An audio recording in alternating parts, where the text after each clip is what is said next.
और जैसे ही थोड़ा सा समय निकला, आज रोज प्रतिदिन भगवान भोलेनाथ शाम का समय और गंगा जी पर चले जाए,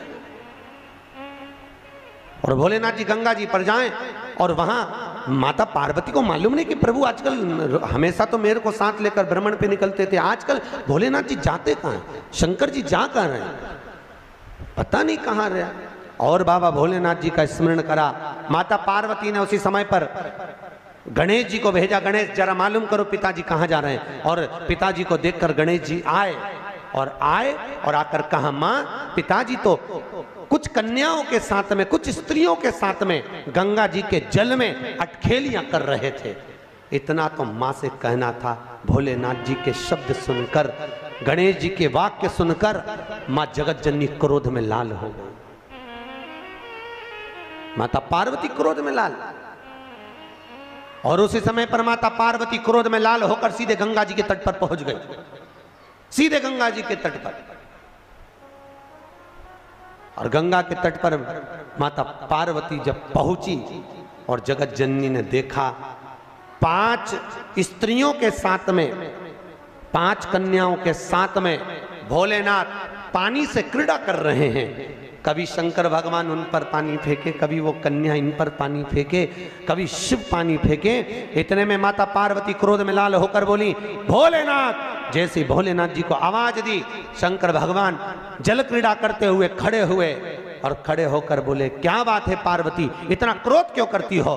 पार्वती बोली, भोलेनाथ ये स्त्रियां कौन, ये नारियां कौन है। मैं एक पतिव्रता धर्म का पालन कर रही हूं और आप इन स्त्रियों का संग कर रहे हो। होता है कभी कभी, एक पति अपनी पत्नी को रोज धमकी देता था, तू मेरे से सही से रिया कर, भगवान कृष्ण की 16,108 रानियां थी, मैं दूसरी शादी कर लाऊंगा। बेचारी पत्नी बड़ी दुखी रहती थी। एक बार हमारे यहाँ कथा में आई कि गुरुजी मेरा पति रोज धमकी देता है, मैं क्या करूं। मैंने पूछा क्या धमकी देता, कि हमेशा बोलता है भगवान कृष्ण की 16,108 रानियां, मैं दूसरी शादी कर लाऊंगा, तू मेरे से अच्छे से रिया कर। तो मैंने कहा वो तुझे धमकी देता है तो तू भी दे दे, कि द्रौपदी के 5 थे, तू क्यों।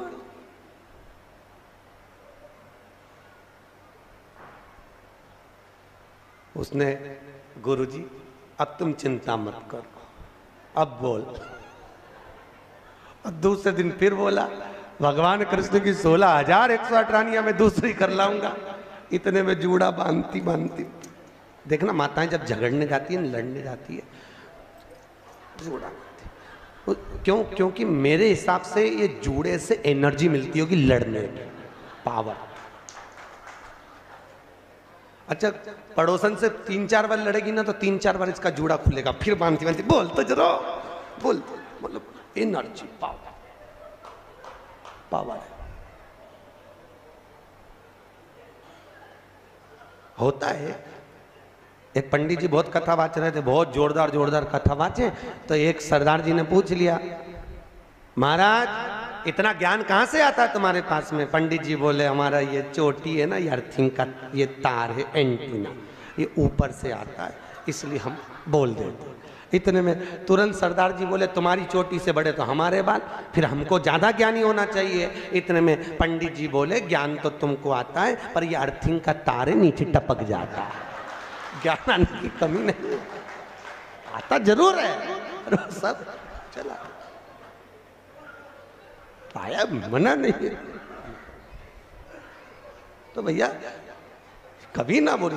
भगवान शिव जब अटखेलियां कर रहे थे स्त्रियों के साथ में, 5 स्त्रियों के साथ में अटखेलियां, तो भोलेनाथ जी के सम्मुख में पार्वती मैया ने कहा, आप ये 5 स्त्रियों के साथ, 5 कन्याओं के साथ क्या कर रहे हो, कौन है ये।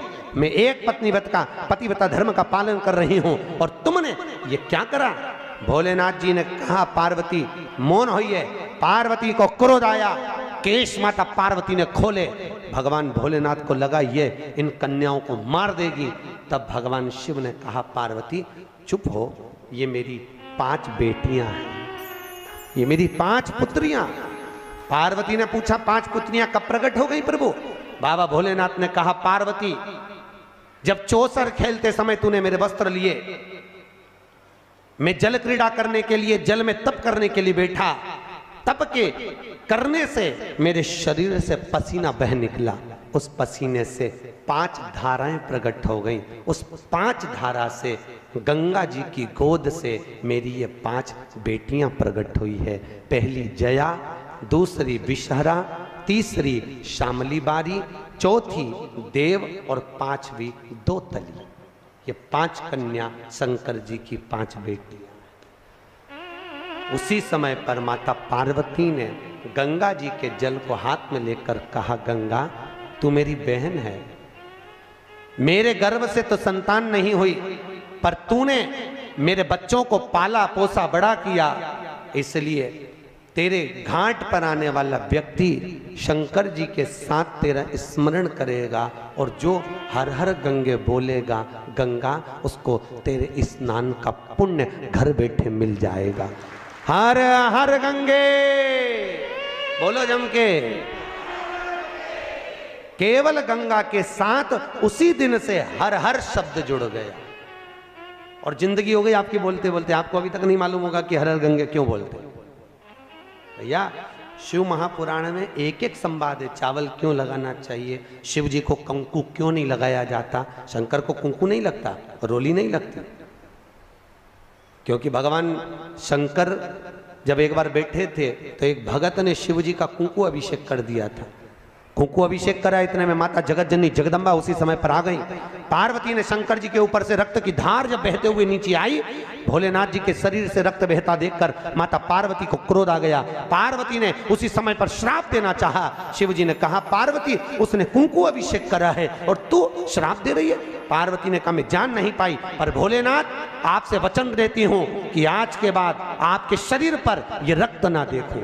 इसलिए आज तक शंकर जी के शिवलिंग पर कभी कंकु नहीं चढ़ाया जाता, कुंकू नहीं चढ़ेगा। शिव जी को चंदन चढ़ेगा, हल्दी चढ़ेगी, अष्टगंध चढ़ेगा, गुलाल चढ़ेगी, अबीर चढ़ेगा, पर कुंकू शंकर को कुंकू नहीं। जैसे अधिक मास के महीने में, अभी जो अधिक मास आ रहा है ना, आपके लिए तो लाभदायक है, समझ लो ये कथा। अधिक मास के महीने में जैसे पहले दिन का अधिक मास होता है, ऐसे 5वां दिन का जो अधिक मास होता है, पंचमी तिथि का, पंचमी तिथि का अधिक मास, शास्त्र कहता है कि जिसके घर में संपदा की कमी हो, पैसा आ ही नहीं रहा हो, सब दूर उलझ गया हो, बहुत टेंशन चल रहा हो, 3 साल में एक बार अधिक मास आता है। अधिक मास की पंचमी तिथि के दिन गन्ने का रस, गन्ने का रस जानते हो, ईख का रस, गन्ने का रस तुलसी जी के क्यारे में हाथ में लेकर 7 बार अपना नाम और गोत्र बोलकर छोड़ दो। जिंदगी में 3 साल में तो करोड़पति बनकर बैठ जाओगे, कभी लक्ष्मी की कमी नहीं आ सकती। अगला अधिक मास आएगा तो तुम तैयारी में बैठे रहोगे कि फिर पंचमी तिथि आए, फिर मैं गन्ने का रस डाल।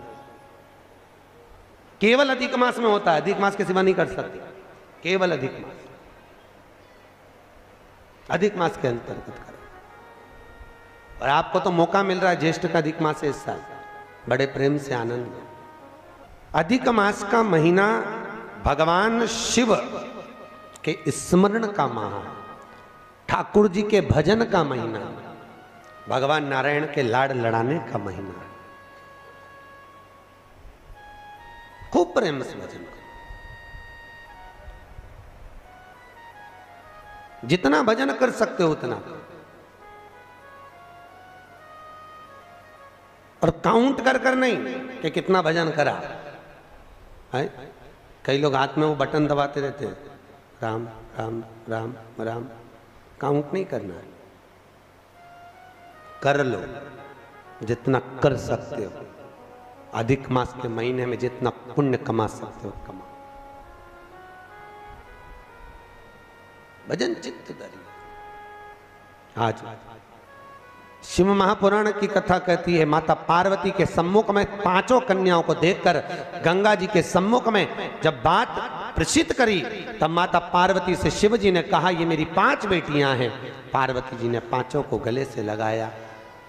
भगवान भोलेनाथ बोले, पार्वती ये जल की तरंगों में प्रवाहित होने के कारण इनका शरीर सर्प की आकृति में रहेगा। सर्प की आकृति।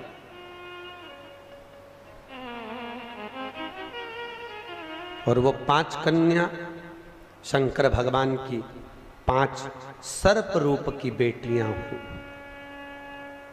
सर्प रूप। आज भी नाग पंचमी के दिन घर के दरवाजे पर, घर के दोनों ओर, अब इधर पूछते हैं कि नहीं पूछते मालूम नहीं, पर नाग पंचमी के दिन 5 सर्प यहां बनाते हैं। 5 सर्प बनाए जाते हैं।